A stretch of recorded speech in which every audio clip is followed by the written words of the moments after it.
You're listening to Big World Network.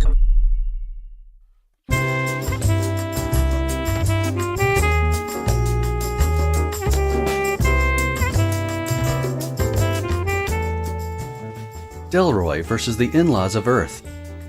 Episode 1. Del on Wheels. Written and read by Baron Stevens. I hate civilization. Well, I like the conveniences and such, but I can't stand how it just grows and grows until it encroaches upon every aspect of life, making it impossible to breathe because of being smothered by all those yahoos who think they know how to run your life better than you do. That's why I've always tried to stay as far away from Earth as possible. The outer colonies have plenty of people like me who are willing to give up a few conveniences in order to maintain some semblance of freedom. That, and it's also a lot easier to get away with crime. It had been 15 years since I last visited Earth. Actually, escaped would be a more appropriate word. Let's just say that I left the planet with an agreement with the local law that I was to leave and never come back. Actually, that was the agreement I made. I'm sure they would have been happy to let me stay as long as it was in one of their rehabilitation centers. No, thank you.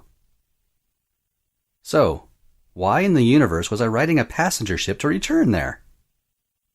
Love. What other reason could there be? Delroy, what are you thinking? Asked the most melodious voice in the history of mankind. I turned to look at the gorgeous, yet deadly, woman sitting next to me. Stella was everything I could ask for in a woman.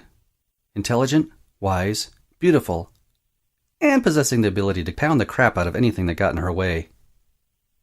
Why would such a woman fall in love with a pudgy, conniving crook like me? I'm still not sure, but I'm not complaining. One reason might be because of the time I lay dead in her arms. Another one could be from when I beat her senseless in order to maintain my cover as a pirate. That had been the hardest thing I'd ever done my whole life. Why that turned her heart toward me is a mystery, but I'll take it. I wouldn't suggest trying it as a courting ritual, though. Well? She asked, raising her perfectly formed eyebrow when I didn't answer. Sorry, I'm just not sure if I'm ready to return to Earth. I kind of left behind a few enemies in the government, and the military, and the Chicago PD, and the Nimrod School for Delinquent Boys. She smiled and patted my arm. I told you, I had my people take care of all that. You have nothing to fear. Famous last words, I muttered. I would be very frightened if I were you, sir. Minx, my butler bot, chimed in from the seat behind me. Wie geht's? Killer, my battlebot who sat next to him, said as he whacked Minx with his new arm. He finally had two again, but neither of them had a blaster or stun attachment. That wouldn't be permitted on Earth. Stop it, you imbecilic excuse for a trash bin, Minx said, his LED display showing bared teeth. I just got the dents pounded out of my body from the last time you hit me. Wie geht's? Killer argued back. Minx let out an electronic growl. And I can't wait until we get your vocal processor fixed so that you can speak in complete English sentences. Killer chuckled, but in a dark, evil tone that sent chills up everyone's spine. Look, you two, I said, turning around to stare at the robo-miscreants. Put a sock in it. You're making me regret not leaving you with the ship on Alpha Centauri. But sir, he... Minx stopped when I pointed my finger at him. After I turned back around, I heard one more metallic whack accompanied by another of Killer's chilling chuckles. I hated having to leave Stella's scout ship behind on Alpha Centauri. Unfortunately, EarthGov doesn't allow heavily armed bounty hunter ships in its solar system. That left us with having to take a regular civilian passenger ship to get to Earth. It also meant I'd have to go through what I'd been dreading the most, reinitialization. The ship landed at the Anchorage Interstellar Spaceport. It seemed to take forever compared to all the rapid landings I'd been through recently with pirates and space marines. At least all my internal organs stayed where they were supposed to, so I guess that was good. As it was, They still hadn't settled in place after I had all new ones put in. We had to wait for all the other passengers to disembark before the stewardess brought me a wheelchair to help me out of the ship and through the spaceport. Unfortunately, dying from radiation poisoning has that effect on people. At least I didn't stay dead, but sometimes I wished I had. Life was painful. At least, given time, the new organs they'd cloned and stuffed into me would start functioning normally and allow me my life again. Someday. Stella pushed my chair up the aisle and out of the ship. She didn't have to, but she got some sense of service from doing it. I let her, since I enjoyed every second I was in close proximity with her. She pushed me up the walkway and into the main gate area. We merged in with the crowds as we made our way to customs. Every meter, my stomach grew more and more queasy, and not just from the meds I was on. As we approached the end of the line, Mink said, "We'll meet you in the main terminal." With that, he and Killer rolled away on their treads to the customs line for bots. Ever since the bot wars, there was considerable scrutiny on all bots to make sure they weren't over-upgraded, which required a strict examination when going through customs. It was also because of the bot wars why bots had to look boxy and weren't allowed to be shaped like humans. "Well, it's just the two of us now," Stella said. "Do you think we can survive without their protection?" "You'll do fine, my love. I'm not sure if I'll make it, though." I looked at the other side of the scanner I was about to pass through and saw several cranky-looking men and women in EarthGov uniforms harassing the people who had just gone through. Wonderful. When it was our turn, Stella rolled me through the wide scanner. Just as I expected, several alarms went off accompanied by red flashing lights. Nothing like making a dramatic entrance, Delroy.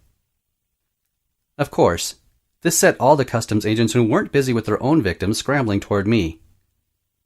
"Don't move," a big, burly man shouted, pointing an accusing finger at me. He put his hand on his sidearm and motioned for me to turn aside to where the freshly formed ranks of a dozen customs agents stood, awaiting me. "You too, ma'am," he said to Stella. We were soon surrounded by 6 agents each and whisked off to separate rooms. I had no doubt in Stella's ability to get through the situation, but all I could see for me was the inevitable course straight to a rehabilitation center for the rest of my life. Once they had me enter a little room off to the side, the burly agent drew a scanning device and ran it along my left arm. It beeped and flashed red. The agent asked in a very impolite tone, "Why don't you have an ID chip implanted in your arm? Who are you?" "My name is Delroy Higston. I've been living in the outer colonies for the last several years and I didn't need it. And an ID chip would make sneaking into high-security facilities after hours more difficult, too. But I wasn't going to tell them that." The man scowled at me as he drew a needle from a pouch at his belt and jabbed it none too gently into my arm. "Ow!" I shouted.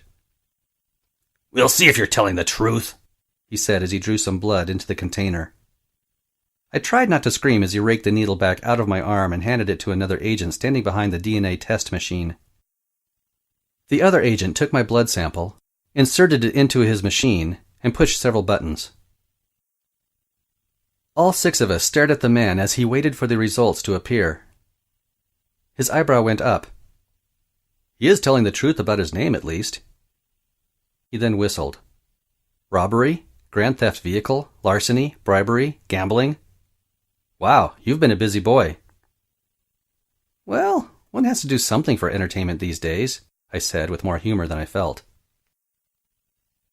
The big, burly guy who first yelled at me snarled, "It's to the center for you.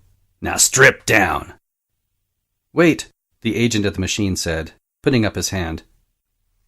"Somehow, he's been acquitted of all charges.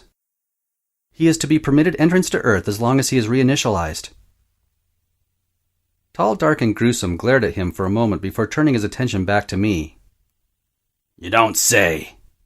How did a scum like you get away with all that?" I smiled up at him. It helps to have friends in high places. His snarl morphed into an evil grin. But it doesn't say I can't do a strip search, does it? He asked the agent at the machine. No, sir. I couldn't hold my fake smile any longer. You wouldn't really strip search an invalid, would you? I won't go into the humiliation that man put me through. Let's just say he took his time and made my life as uncomfortable as possible. An hour later, I was finally clothed and wheeling out of the room with my left arm stinging from all the injections. A rash had formed there from the various microchips and nanobots that they had maliciously shoved into my poor, delicate tissues. I couldn't wait to get away from Earth so that I could have them removed. Of course, that would hurt even more, but I didn't care. I didn't like the fact that a government could know my whereabouts and activities at all times. It just wasn't right. Minx and Killer were waiting outside of customs. Stella wasn't there, though. I rolled up to them, anxious to get to the baggage claim to pick up my hover chair. Where's my bride-to-be? I asked. Minx shook his square head. I don't know, sir. She hasn't come out of customs. That caused me to worry. I had assumed she'd be out and done long before me. Did they arrest her for something? Did she forget to get rid of all of her concealed weapons? Of course, if they tried to subdue her, she could take all of them out without breaking a sweat. That's what good old Space Marine Commando training will do for you. The next 15 minutes, my worry for her eclipsed the worry I had felt for myself.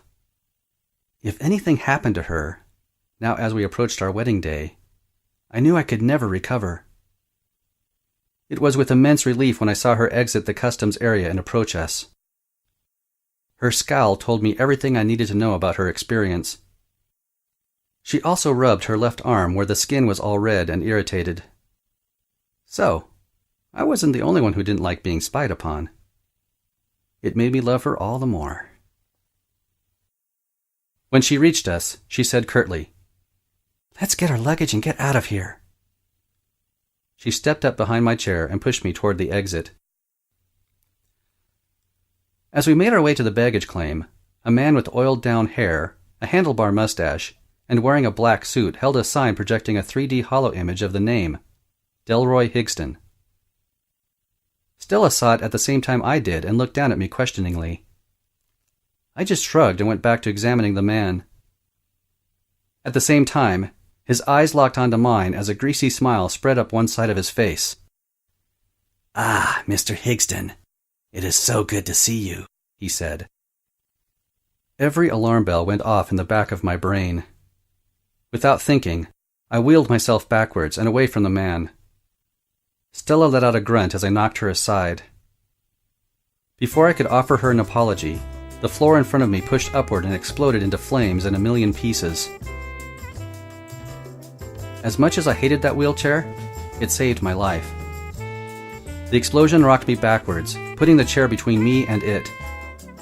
When I came to my senses, I was lying on the floor with my ears ringing so loud as to make it impossible to hear.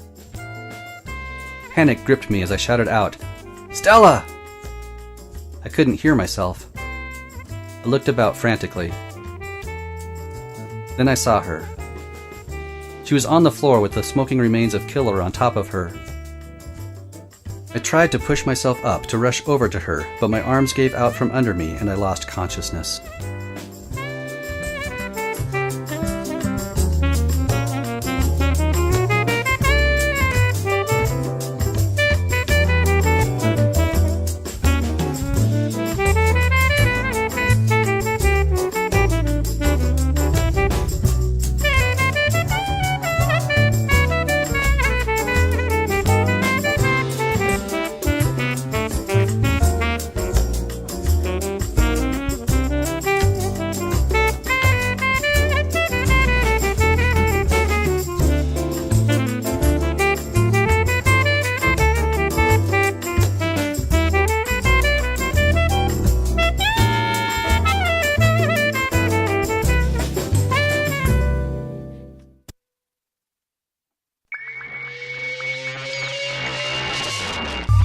You're listening to Big World Network.